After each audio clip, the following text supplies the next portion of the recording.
무마라는 말 대신 교회 이름을 넣어서 제가 여러분에게 한번 이렇게 인사를 드리겠습니다.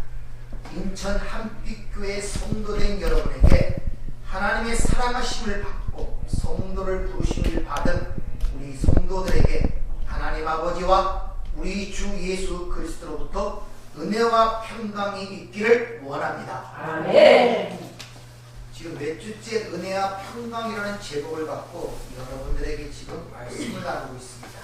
사실 은혜와 평강이라는 이 두 단어를 갖고 성경 전체를 설명해도 전혀 시간이 부족하지 남는 것이 없습니다. 결국 성경 전체 이야기는 하나님께서 그 아들을 통하여 우리에게 주시는 은혜가 무엇이고 그걸 통하여 우리에게 이루어진 그 결과 평강이 무엇인가를 가리키기 위해서 주어진 것이 성경책입니다. 그러니까 이건 언제까지 해도 전혀 그것이 어색하지 않다는 것이죠. 그래서 다양한 방법으로 지금 여러분에게 그 은혜와 평강이 어떻게 우리에 오고 어떻게 우리 삶 속에 적용이 되는가를 지금 계속해서 말씀을 드리는 거예요. 그래서 여러분들이 이 말씀을 들으면서 여러분들이 이 땅에 태어나서 배우고 익히고 생각한 그 평강, 그것은 성경이 말하는 평강이 아님을 아셔야 돼요. 여러분이 생각하는 것은 삶의 안락함, 또 삶의 어떤 편안함, 이런 것들을 평강이라고 생각하는데 성경이 말하는 평강은 절대 그런 것이 아니란 말입니다. 네. 그러므로 말미암아 하나님께서 여러분에게 주었음에도 불구하고 그게 뭔지를 모르니까 묵혀두고 숨겨두고 누리지를 못하는 거예요. 여러분들이 이런 말씀을 들으면서 여러분의 기본적 밑에 갖고 있던 그 기본적 사고방식과 생각들을 깨셔야 돼요. 네. 여러분이 똑같이 이 공간이라는 이 인천한빛교회라는 이 예배당이라는 이 공간에 지금 앉아있지만 전부 다 다른 생각을 할 수가 있어요. 다른 생각을 갖고 앉을 수 있단 말입니다. 각자가 달라요. 예배에 대한 생각과 판단이 다르단 말입니다. 그렇게 모든 상황을 판단하고 보여 이해하고 받아들이는 그것을 현실인식이라고 얘기합니다. 사람마다 현실을 보고 그걸 자기가 받아들여 인식하는 게 다 다르단 말입니다.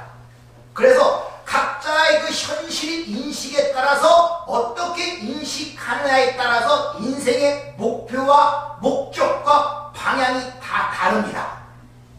그러니까 현실인생은 굉장히 중요하단 말이에요. 그래서 같이 살고 있고 같은 공간에 있다 하더라도 전혀 다른 생각과 다르게 보고 살아가고 있는 거예요. 현실.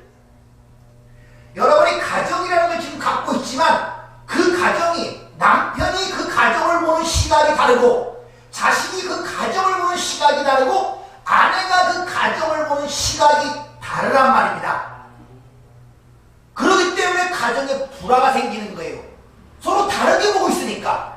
그러니까 목적이 다르고 방향이 다르단 말입니다. 거기는 항상 이해 충돌이 나타나고 다툼과 시기와 분쟁이 나타날 수밖에 없단 말입니다. 따라서 가정은 예수 그리스도의 시각, 예수 그리스도의 현실 이상으로 보지 못하면 절대 화평할 수가 없습니다. 이 인간이 주체가 되는 이 세상에서, 즉 인본주의 아래에서 이 현실 인식이라는 것은 인간 스스로의 판단과 선택, 결단, 그리고 감정적으로 느껴지는 그 반응의 행위에 의하여 이것이 현실이다 이렇게 인식이 돼요. 내 판단과 내 선택과 내 결정과 내 감정적 반응을 일어나는 그것이 현실이라고 느낀단 말입니다. 근데 기독교에서는 전혀 세상이 생각하는 현실 인식과 다르다는 것을 여러분이 아셔야 된단 말입니다. 기독교에서 현실 인식이라는 것은 하나님에서도 하나님의 선택과 하나님의 결정에 의하여 되어진 것이 현실 인식이에요. 그러니까 여러분의 지금 삶을 보는 현실 인식이라는 게 굉장히 중요한데 왜? 그것이 삶의 방향을 결정하고 목적을 결정하기 때문에. 근데 그것은 여러분이 이 땅에서 배운 여러분의 판단과 선택과 여러분의 결정에 의하여 현실 인식이 되면 안 된단 말이에요. 하나님의 선택 선택과 결정에 의한 상에서 그 현실이 인식이 돼야 돼요. 아, 네. 그래서 신학적 판단으로 작정과 예정 또는 하나님의 섭리라고 그렇게 이야기를 하고 있단 말입니다.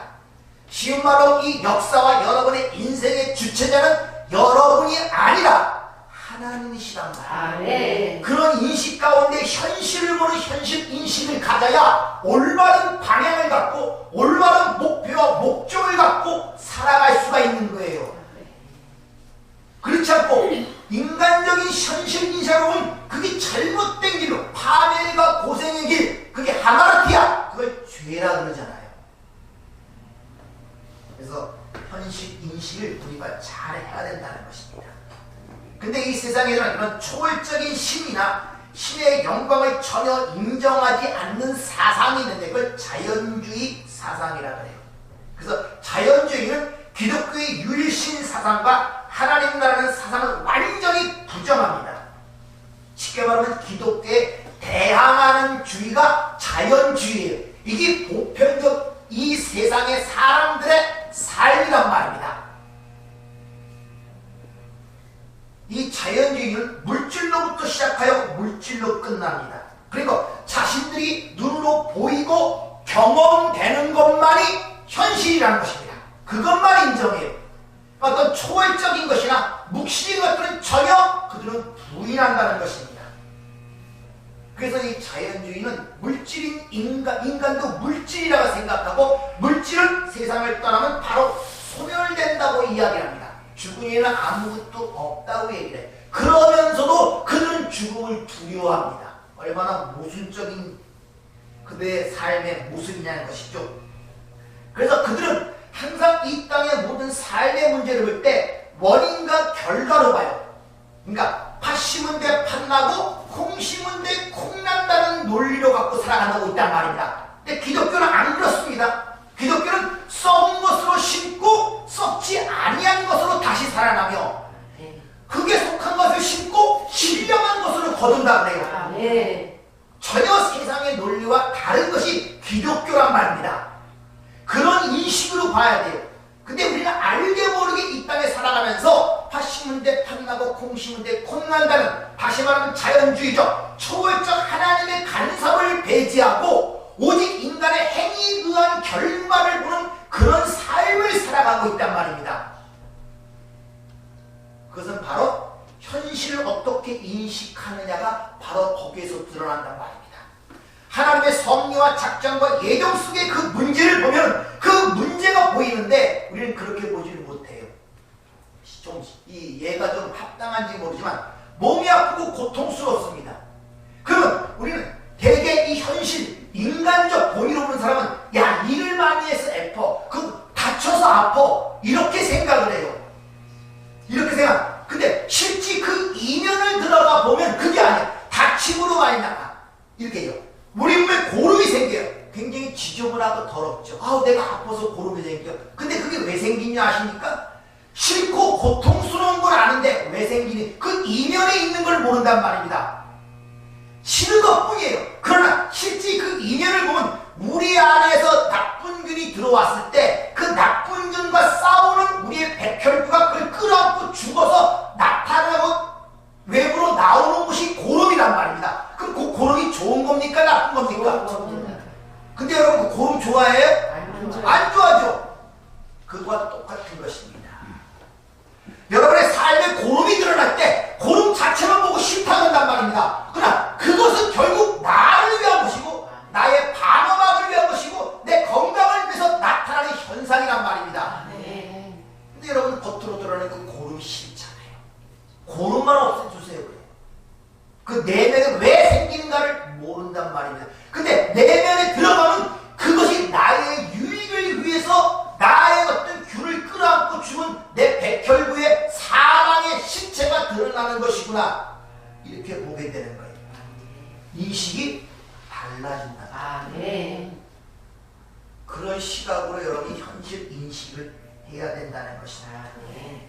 따라서 이 세상의 물질적으로만 보는 사람들은 이 세상의 인간들이 하기에는 어떤 원리를 갖고 이 세상에서 성공하려면은 이 세상의 인간들이 합의하고 정한 그 원리를 따라야 성공한다는 그런 기본적 생각들이 여러분 속에 꽉 차 있습니다.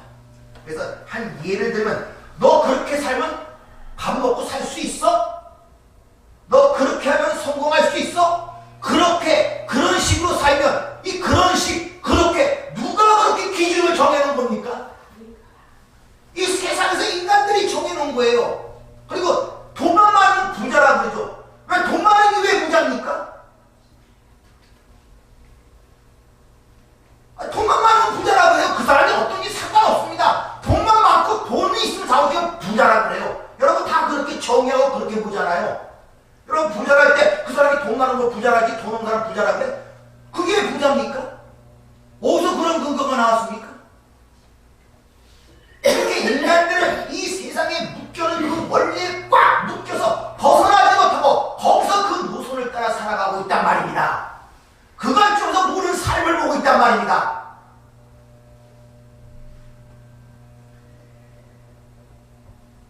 그러니까 이 물질적 이 삶 속에서 한 발자국도 나가지 못하고 열심히 보이고 감각적인 그것만 이어요. 온 인생을 거기에 올인을 하는 거예요.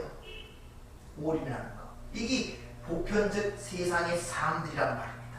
바로 그런 것을 깨기 위해서 창세기와 욥기가 성경에 기록되어 있는 것입니다. 그런 사고방식을 깨기 위해서. 그래서 모세에게도 하나님을 첫 번째 계시할 때 내가 창조주로 계시하는 거예요. 욥에게도 그 고문과 고통 속에서도 내가 창조주로 욥에게 계시하는 모습으로 인간의 모든 그런 보편적인 그런 속성들, 자연주의적인 속성들과 있는 그 사고방식을 깨고 들어가고 있단 말입니다. 니들이 판단하고 결정하는 그것으로 보지 말고 감각적으로 받아들이지 말란 말입니다. 하나님의 작전과 예념과 섭리에서도 그 문제를 보란 말입니다. 다시 말하면 조금 전에 겉으로 드러나는 그 고름만 보지 말고 그게 왜 생기고 그게 너의 유익을 위한 것을 보란 말입니다. 그것을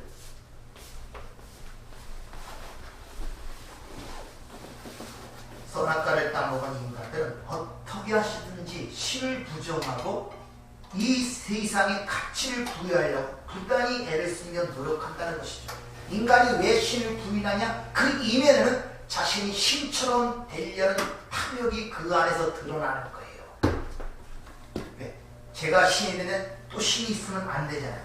그렇게 선악과를 따먹고 신이 되고 싶어하는 인간들의 속성을 잘 드러내는 것이 한번 읽고 오라는 요한계시록 13장의 이야기란 말입니다. 한번 읽어보셨습니까? 안 읽으셨죠? 읽었습니다. 13장에 보면 여러분이 자신의 666이라는 짐승에 관한 이야기가 나오죠.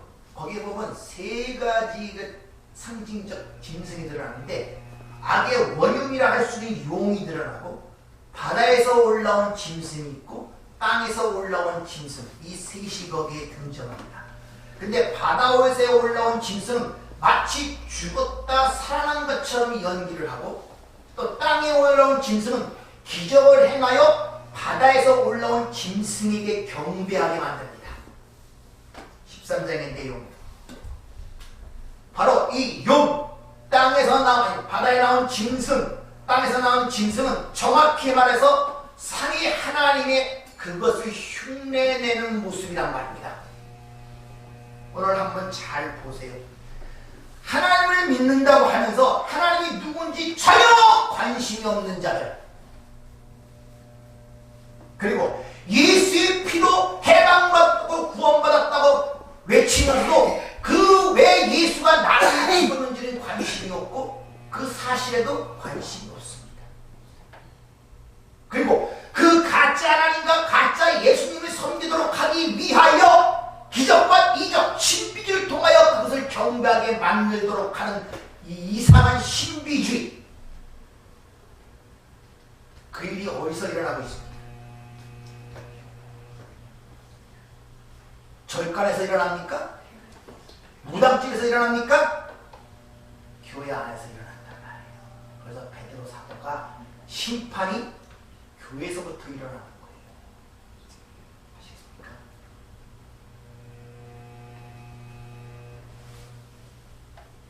마귀의 세력이 어디 가서 작정하고 그 얘기하면 교회 안에 들어가서 그 짓 하는 거예요. 교회 안에서 가짜 하나님의 흉내를 내고 모방을 한단 말입니다. 왜? 진짜 하나님을 섬기지 못하다. 그래서 10계명의 제1계명이 너는 나를 다른 신으로 섬기지 마! 이게 1계명이에요. 왜? 인간이 진짜 하나님을 만나면 안 되거든요. 그래서 교회에 와서 하나님의 이름을 부르고 성자 예수 이름을 부르고 성령을 부르지만 다 부르게 만들어 놓고 하나만 바꿉니다. 주종관계만 바꿔봐요. 그것만 바꿔놓으면 됩니다.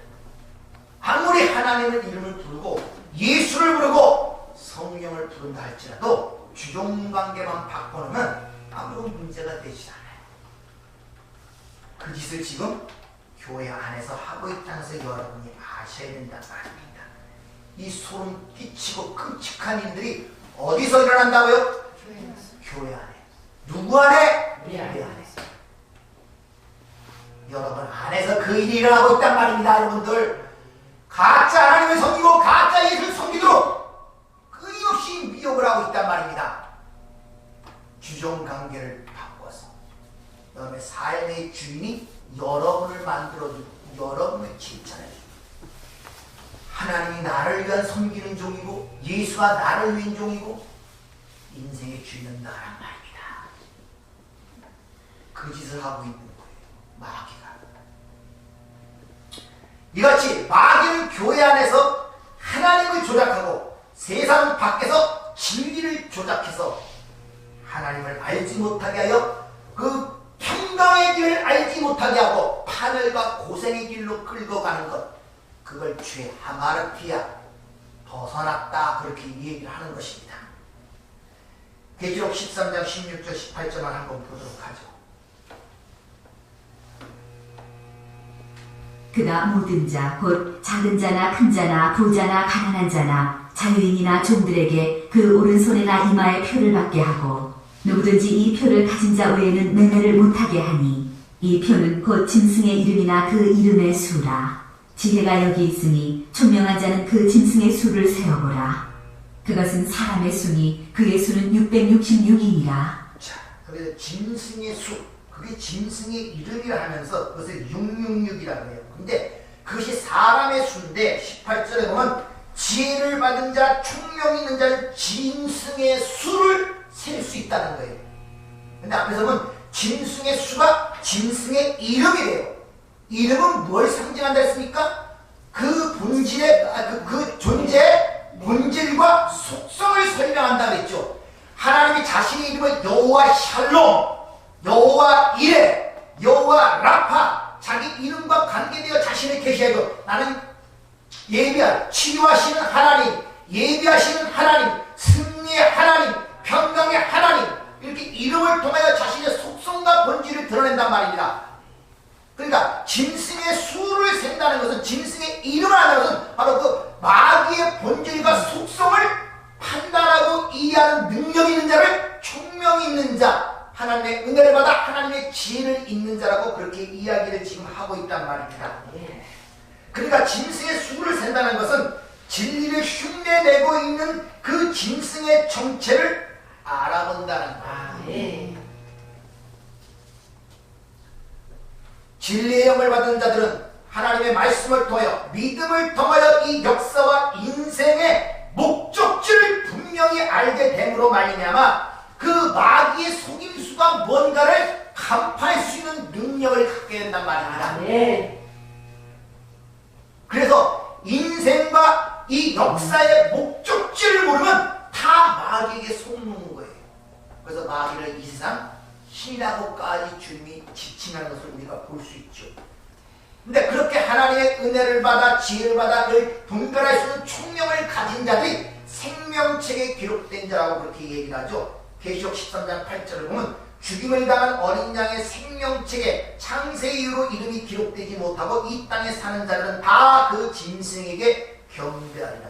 그러니까 창세전에 하나님의 생명책에 기록된 자들만이 짐승에게 경배하지 아니할 수가 있다는 것입니다. 다시 말하면 그 짐승이 세우는 이 선악의 패러다임 속에서 그 삶을 살아가는데 거기서 유일하게 벗어날 수 있는 자들은 생명책에 기록된 자라고 이야기를 하고 있단 말이에요. 네. 근데 그러한 자들을 매매를 하지 못한다고 하죠. 이 말은 암모나스, 즉 신을 상징하는 이 땅의 재물, 또 어떤 돈이라는 신을 섬기는 세상에서 육적 자아의 죽음을 얘기하는데, 매매를 하지 못하는 것은 장사를 하지 못한다는 그런 의미보다 이 세상의 힘으로 생각하는 돈이나 물질이나 명예나 권력으로 자라날 수 없다, 이런 말이에요. 이것이 매매를 하지 못하게 한단 말이에요. 그것을 자신의 힘으로 삼을 수가 없다는 것입니다. 생명책에 기록된 자, 짐승에 경배하지 않은 자, 짐승의 표를 받지 아니한 자. 그래서 짐승에 경배하지 않도록 결정된 그들은 짐승의 표가 아닌 다른 표를 받는다고 얘기하죠. 계시록 7장 4절. 내가 인침받은 자의 수를 두니 이스라엘 자손과 각 지파 중에서 인침받은 자들이 14만 4천이다. 이렇게 짐승의 표를 받지 않은 자는 그냥 있는 사람, 하나님의 인침, 하나님의 표를 받은 자들이라는 것입니다. 이들만이 짐승에게 경배하지 아니할 수가 있다. 네. 자, 그럼 둘 중에 하나, 하나님의 인침을 받든지 짐승의 인침을 받든지, 그걸 이 땅에서 어떻게 구별하느냐, 그게 중요하잖아요. 인침받은 자냐, 짐승의 인침이냐, 하나님의 인침이냐, 그걸 분별하는 방법을 에스겔서 9장에 가면 확실하게 우리에게 일러줍니다. 에스겔 9장 4절. 여호와께서 이르시되 너는 예루살렘 성읍 중에서 순행하여 그 가운데 행하는 모든 가증한 일로 말미암아 탄식하며 우는 자의 이마에 표를 그리라. 그리고 그 표의 모든 자들은 늙은 자나 가난한 자, 늙은 자나 젊은 자나 아이나거나 다 죽이라고 이렇게 명령이 떨어집니다. 무슨 말입니까? 하나님의 인침을 받은 자들은 이 하나님과 하나님 나라를 부정하는 이 세상 속에서 짐승들이 만들어놓은 그 원리에 살아가는 세속주의, 자본주의, 인본주의, 율법주의 사는 그들의 삶을 보고 눈물을 흘리는 자, 그들이 하나님의 인침받은 자들. 다시 말하면 여러분이 지금 살아가는 이 현실 세상에 보면서 눈물을 흘리는 자, 이게 얼마나 처참하고 그 가는 목적지가 어딘지를 분명히 보는 자, 지옥의 불꽃으로 끌어가는 그 삶을 보고 마음에 한탄하고 하나님께 부르짖는 자, 그들이 하나님의 인침을 받는 자들이란 말입니다. 네. 성경은 분명히 우리가 그렇게 분별의 능력을 열려주고 있는 것입니다. 자, 인간에게 마귀가 666이라는 짐승의 수를 표라고 주는데, 그 짐승의 666이 또 사람의 수라고 그렇게 이야기를 해요. 계시록 13장 18절. 지혜가 여기 있으니 총명한 자는 그 짐승의 수를 세워보라. 그것은 사람의 수니 그 수는 666입니다. 하나님과 하나님 나라를 부인하게 하고 오직 이 땅의 세속적인 것만 유일하게 바라보게 말고 거기서 성공하는 것이 진정한 행복과 어떤 기쁨이며 인간의 목적이라고 이야기를 하는 그 마귀의 속성과 사람의 속성이 똑같단 말이에요. 그러니까 우리 안에 누가 있다? 마귀가 있다. 사도 바울의 영적 능력이 강해질수록 내가 죄인 중에 괴수라고 고백하는 이유가 거기 있는 거예요. 그 마귀가 딴 데 있는 것이 아니라 내 안에, 주님이 그것을 이렇게 표현하죠. 너희 아비 마귀에서 낳고 너는 마귀의 편안한 소유물, 세간살이라고 그렇게 얘기를 하죠. 그러므로 전쟁이 어디서 나겠습니까? 그 전쟁을 느끼십니까? 네. 지금 살아가는 현실, 이 세상을 바라보면서 눈물이 납니까? 저들이 왜 구원이 필요한지를 인식하고 합니까? 그들이 하나님의 인침받은 자들, 그들만이 이 세상의 짐승에게 경배하지 아니할 수가 있단 말입니다.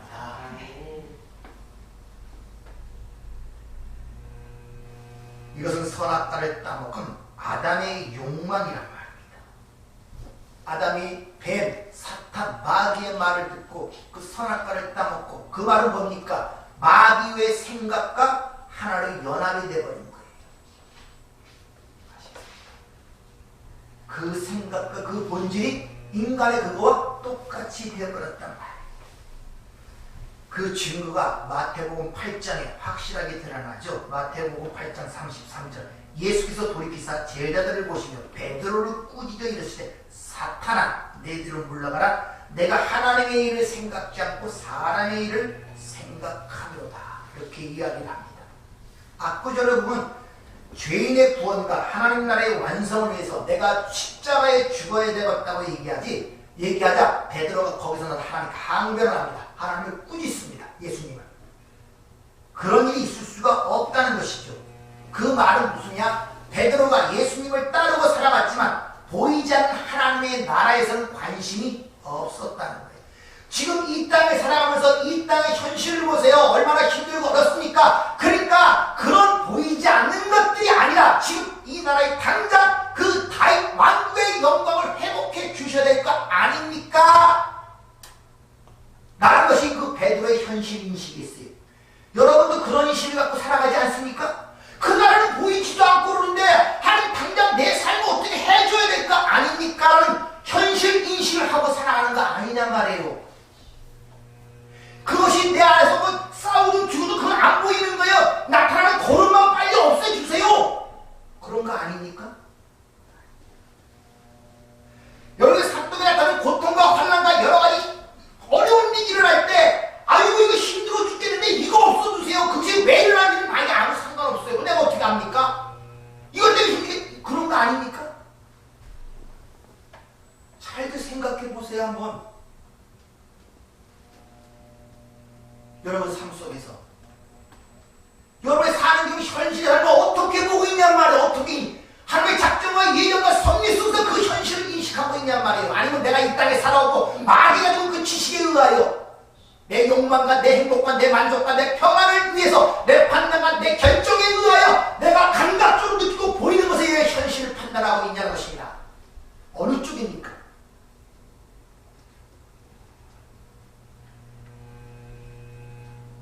오늘날 기독교인이라고 칭하는 이들이 모든 사람들의 현실인식이 베드로의 현실인식과 똑같습니다. 주님 그럴 수 없네. 지금 당장 여기서 그 나라가 완성이 돼. 다이랑국 이게 유대인들의 메시아가 아니었어요. 지금 로마의 식민지에 있고 나라가 없고 힘들고 하나님 백성들이 지금 흩어져 있는데 무슨 하나님 나라가 보이지 않으면 그게 중요합니까? 지금 당장 이 땅에서 그 나라를 형성해 주는 것이 당신의 마땅한 도리가 아닙니까? 십자가 상에서 한 십자가 강도가 똑같이 얘기해줘. 아니 하나님의 나라라면 하나님의 아들이라면서 구세주라면서 왜 이런 고통에 이 고통 속에 달려있어야 합니까? 당신 빨리 내려오게 하야 내가 당신을 믿겠다. 이런 거 아닙니까? 오늘 신앙생활에 어디에 목적을 두고 사냐 말이에요.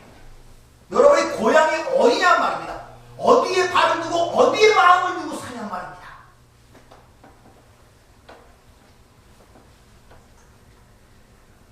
여러분이 아시는 미국의 16대 대통령 아브라함 링컨을 아실 것입니다. 그 아브라함 링컨이 게티스버그 연설문에서 유명한 말을 하죠. 세상이 가장 좋아하는 말이고 모든 정치가들이 모토로 삼는 말입니다. 국민을 위한, 국민에 의한 국민의 정부. 다 좋아해요. 인간을 위한, 인간을 위한 인간의 정부란 말과 똑같거든요. 근데 여러분 그 말을 들을 때 좋게 들립니까? 나쁘게 들립니까? 하나님 나라를 그렇게 생각하고 있다니까요. 인간을 위한, 인간에 의한 인간의 정부. 그게 하나님 나라라고 보편적으로 생각. 이게 베드로의 인식이란 말, 현실 인식이란 말입니다. 근데 오늘날 기독교로 자처하는 모든 이들이 그렇게 현실 인식을 하고 있는 거예요. 답답한 것이죠 이것이. 성경은 그걸 주님 뭐랍니까? 사탄아! 이러잖아요. 네가 하나님의 일이 아닌 사람의 일을 생각하는도다. 이게 사람의 수. 짐승의 표를 받은 그 666 곧 사람의 수. 마귀의 똑같은 현상이란 말입니다. 이것이. 하나님 나라는 하나님에 의한, 하나님을 위한 하나님의 정부가 하나님의 나라입니다. 이 쓸데없이 박애주의, 휴머니즘 이런 것들이 교회 안에 들어가갖고 완전히 교회를 세속화시켰습니다. 그래서 그것이 이 세상에 살아가는 기독교의 모티브이냐, 무슨 사랑의 실천이냐, 어디 휴머니즘 그런 게 성경에 있습니까? 어디 박애주가 있습니까? 그런 거 없단 말입니다. 하나님 나라는 인간이 완전히 부정이 되고 오직 하나님의 영광과 은혜만이 오롯이 드러나는 것이 하나님의 나라임을 성경은 우리에게 일러주고 있단 말입니다. 바로 하나님의 백성들이라는 것들은 이 땅에서 그걸 보고 배우는 거예요. 보고 배우는 거예요. 그러니까 눈이 열리고 지혜를 받아 눈이 열린 이들은 이 땅의 인간의 행복을 위하여 그 성공을 위해 충동지나며 그쪽으로 밀어치고 끌려가는 그 삶을 보면서 이것이 얼마나 하나님 나라와 동떨어진 걸 보고 거기에 애절한 마음을 갖는 자들이 하나님의 인침을 받은 자들이란 말입니다. 먹고 살 것이 없어서 근심하는 자들이 아니라 이 땅에서. 그래서 기독교는 노예 해방을 외치거나 모든 이가 평등하게 살아야 된다는 것을 주장하는 것이 기독교가 아닙니다. 예수님 그 당시에 로마가 이스라엘을 압제하고 있었어요. 노예 제도가 있었단 말입니다. 근데 공생의 통해서 보면 한마디도 노예 제도에서 노예를 해방시키자, 정치적 자유를 가져오자, 사회 평등을 만들자, 그런 외침이 있었습니까? 그런 거 없었어요. 기독교의 목적은 이 세상에 사람을 평등하게 만들자, 그게 공산주의 아닙니까? 여러분 객관적으로 생각해도 인간이 평등합니까? 태어난 태생이 다르고 가진 지식이 다르고 능력이 다른데 무슨 평등이 와요 거기에? 말도 안 되는 소리들을 하고 있다니까요. 무슨 평등? 어떻게 평등? 태어나는 게 다 다른데 어떤 사람은 공부 잘하고 어떤 못하는데 무슨 평등이 와요 그것이? 그 어거질로 하려고 하니까 그 공산주의 태어나는 것이 공산주의. 누구나 너나 다 잘 먹자. 그렇게 만들어야지 뭐합니까? 내 거 안 믿고 공동산품인데 내가 뭐하러 일을 해? 인간을 모르는 자들이 그런 식을 얘기를 하는 거예요. 그러니까 사회 평등을 외치고 사회 빈민이 어떻고 그런 거 너무 좋아하지 마세요. 기독교는 거기에 목적이 아니란 말입니다. 왜? 하나님 나라의 소망을 모르니까. 하나님 나라가 뭔지 모르니까. 인간의 판단과 인간의 결정과 인간의 선택과 만들어놓은 그거에 모든 현실 인식을 하니까. 베드로처럼 하나님에 관심 없어요. 당장 현실에 나타나는 게 중요하기 때문에. 그러니까 삶이 맹랑 그런 거. 그게 뭔지를 모르니까. 하나님의 작정과 얘기가 손이 있어서 그 문제를 보지 못하니까 해답을 얻을 수 있습니까? 자유를 가질 수 있습니까? 사람마다 각자 선택과 판단이 다르대요. 그러니까 인간이 주인이 되는 인간을 위한 인간의 정부는 반드시 전쟁에 끊치지 않습니다. 각자의 삶에서 보는 과정에는 부딪히는 거에 다툰 거 시기와. 그래서 인간의 역사는 세속의 역사는 전쟁의 역사. 전쟁을 한 번도 쉬어본 적이 없어요. 이 인간의 역사는요. 전쟁의 역사라니까요. 그래서 가정이 예수가 주인이 되지 않으면 절대 그 가정 화평할 수가 없습니다. 예수가 주가 되잖아. 왜? 각자의 현실이식이 다른데 어떻게 그것이 하나가 됩니까? 안 된단 말이에요. 그래서 부부를 만들어주고 한 몸이란 말하는 거예요. 니들이 얼마나 한 몸이 될 수 없는 자를 깨달으라는 말이에요. 남편은 아내를 자기 목숨을 준 것 같이 준처럼 그렇게 할 수 있느냐? 못해요. 나는 죄입니다. 아내는 주를 섬기다. 그게 됩니까? 그러니까 나는 죄입니다. 그걸 깨달으라고 준 거란 말입니다. 주는 확실하게 빌려도 앞에서 확실하게 얘기합니다. 내 나라는 여기에 속한 것이 아니다. 분명히 얘기하잖아요. 근데 여전히 우리는 이 세상에 그 나라를 이뤄달라고, 유토피아를 이뤄달라고 지금 그쪽으로 가고 있지 않는 것을 돌이켜봐야 된단 말입니다. 그래서 사도 바울도 에베소 6장 5절 보면 종들아 주인에게 하는 것을 예수님에게 하는 것처럼 하라. 그 전도 종으로 살았는데 이제 상전 섬기는 것을 예수님 섬기라고 그래. 그 위치에서 우리 삶 속에 항상 그런 문제가 드러난다니까. 이 많은 오해 중에 하나가 이 666이라는 이 숫자를 통해서 주는 메시지가 알아야 뭐 벨이 치밀이 하는 이따오 소리에 여러분이 현혹되지 아니할 수가 있다는 걸 아시길 바랍니다. 우선 성경에서 6이라는 숫자는 창조의 수, 완성과 성취의 수 7에 못 미치는 숫자입니다. 하늘에 이르려고 하는 인간들의 욕망이 7 밑까지 쫓아오는 인간이 그 하나님처럼 살고 싶은 인간의 탐욕을 상징하는 게 6이란 말입니다. 그 6이라는 숫자는 불의함과 어떤 인간의 탐욕, 불완전함을 내포하는 숫자가 6이라는 숫자예요. 근데 그것이 3위의 수, 3과 합쳐서 666이라고 그렇게 표현을 하고 있단 말입니다. 그러니까 666이라는 것은 선악과를 따먹고 신이 되고 싶어하는 그 욕망, 자아실현, 자아성취, 성공, 승리, 하나님처럼이라는 그 욕망을 표현해 주는 것이 666이에요. 상징적 의미가 그렇단 말입니다. 성경에 나오는 모든 숫자는 우리가 생각하는 세, 하나, 둘, 셋, 넷 그런 거 말고 전부 다 메시지를 담고 있는 상징적 의미가 있다고 했죠. 우리가 생각하는 아랍의 숫자는 지금부터 주후 17세기가 그때 7세기가 그때 발견된 거예요. 히브리가 쓸 때 또 헬라가 처음 나올 때 전부 다 그 숫자의 개념이 없었단 말입니다.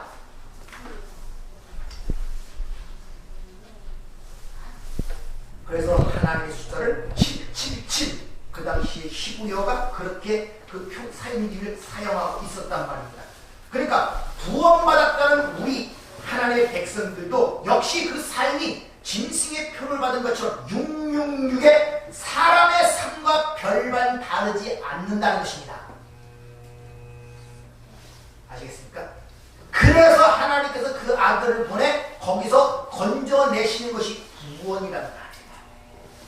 세상의 주인이 되고 싶고 왕이 되고 싶어 절대 인간의 힘으로 빠져나올 수 없는 그 상태를 알기 때문에 하나님께서 이 땅에 그 아들을 통해 보내셔서 그를 거기서 건져내는 것을 구원이라고 하니까 18장 4절을 보면 계시오. 내가 들으니 하늘로부터 다른 음성이 나서 이르되 내 백성아 거기서 나와 그 죄에 참여하지 말고 그가 받을 재앙을 받지 말라. 하나님이 주인공, 사람이 주인공이 되는 나라는 절대 행복한 나라가 될 수 없기에 하나님께서 그 아들을 통하여 이 땅에 보내시고 거기서 그와 함께 죽고 그에 붙은 자들을 같이 끌어내는 거예요. 예수의 십자가를 내가 믿는다는 것은 그 죽음에 내가 연합이 된다는 거예요. 그들만이 예수와 함께 부활에 나올 수가 있다는 것입니다. 네. 그래서 하나님 나라는 하나님의 날 것이기에 고린도 15장을 보면 예수님께서 그 나라를 하나님에 바친다고까지 얘기해요. 예수님도 하나님, 성부 하나님도 하나님인데 누가 누구에게 바칩니까? 왜 그런 표현을 통하여 하나님 나라가 무엇인가를 당신의 백성들에게 가르치기 위하여 예수님이 그 나라를 완성하여 하나님께 바친다고 표현을 하고 있단 말입니다. 그런데 그때까지 예수님께서 반드시 왕노릇한다고 그러죠. 현재 시대. 즉 예수님께서 이 세상 속에서 하나님의 백성들을 지키고 보호하시고 통치하고 계시단 말이에요. 지금 우리의 현재의 상태가 도피성 얘기를 여러분이 이해를 했다면 이 말과 그 말이 같은 말인지 분명히 여러분 금세 깨달을 겁니다. 하나님이 이 땅에 죄인으로 보내는데 그를 오살자로 치어 피의 보복자, 저주의 애굽에 들어가서 첫 장자를 죽이는 그 저주의 심판, 사망으로부터 건져내기 위하여 우리를 예수는 도피성 안으로 도피시킨 거예요. 그 안에서 우리가 처음의 자리, 어떤 자리였음을 깨닫고 어떤 은혜를 통하여 하나님의 백성들고 죄사함을 받았는가를 깨닫는 것이 도피성 안에 우리의 삶을 신앙생활이라고 했죠. 그러니까 여러분은 이 땅에 살고 있지만 예수 안에 살고 있단 말입니다. 그걸 또 다른 말로 예수가 통치하신다, 왕으로 타신다. 마태복음 28장 20절에 보면 내가 세상 끝날까지 항상 너와 함께 하려는 그 말씀의 약속 속에 들어있는 것이란 말입니다. 그런데 문제는 뭐냐면 우리가 보는 현실 인식 속에서 예수님이 나를 통치하시고 내가 예수 안에 있고 있는데 내가 생각하는 그 기준과는 전혀 달라요. 아시겠습니까? 예수님이 통치하고 내가 도피성 안에 피해 있으면 모든 환난부터 막아줘야 된다는 생각들을 갖고 있잖아요. 피해 있으니까 세상에 환난 풍파도 당하지 않고 예수님 나를 통치하는데 내 삶은 왜 이래? 나는 그런 문제점을 갖고 질문을 갖고 해본 적이 있습니까? 그걸 가지고는 믿음이 없다고 의심을 하라고. 그래서 안 하시는 겁니까? 관심이 없어요. 어째합니까? 관심이 없어요. 하나님이 통치하고 예수가 통치한다는데 거기에 대한 관심 없어요. 알고 싶은 것도 없습니다. 하나님 나라가 내 안에 있다 그러는데 별로 관심 없어요. 고민하지 않습니다.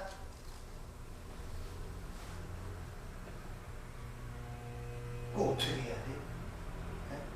관심도 없고 다 줬는데도 내가 싫다 그러고 내가 안 하면 본인이 싫다 그러면 어떡합니까? 그러니까 본인이 알 수 있는 방법을 해야 돼. 어떻게? 짐승처럼 때리는 것이 좋아하는 거 뺏어가는 것이 모르니까 어떡합니까? 말도 안 통하지, 생각도 없고 관심도 없지, 귀를 기울이도 않지. 자, 여러분이 인식에 하나님의 인식과 눈을 열어 이 세상의 실상을 보게 됐다면 하나님이 나를 통치하고 계신다면 어떤 식으로 통치하겠습니까? 세상에 점을 붙이는 식으로 통치하겠습니까? 점을 끊는 식으로 통치하겠습니까? 점을 끊어야죠. 아멘. 내 백성아 그 받을 재물을 맺지 않고 나오라고 했는데 점을 끊는 방법으로 우리 통치하시지 않겠냐는 것이죠. 그래서 우리가 성경을 조금만 읽어본다면 주님이 내가 이 땅의 목적을 분명히 밝히는데 내가 검을 주러 왔노라, 불을 던지러 왔노라 확실하게 얘기하죠. 아버지와 아들을 불량케 하고 시어머니와 며느리를 불량케 하고 둘과 셋을 나누고 둘과 셋을 나눌 것이다 확실하게 얘기를 하잖아요. 그런 속에서 현실 인식을 보지 못하니까 고통스러운 거예요. 오히려 감사하고 찬양하고 은혜를 알아야 되는 그 현실인데 반대로 알아버리는 거예요. 세상적인 인간의 현실로 봐버리니까, 세상이 누르니까 고통을 느끼고 아픔을 느끼고 왜 원망과 불평과 답답함과 불안함과 두려움으로 그 상황을 본단 말입니다. 같은 상황인데. 그러니까 이게 얼마나 답답한 눈이십니까?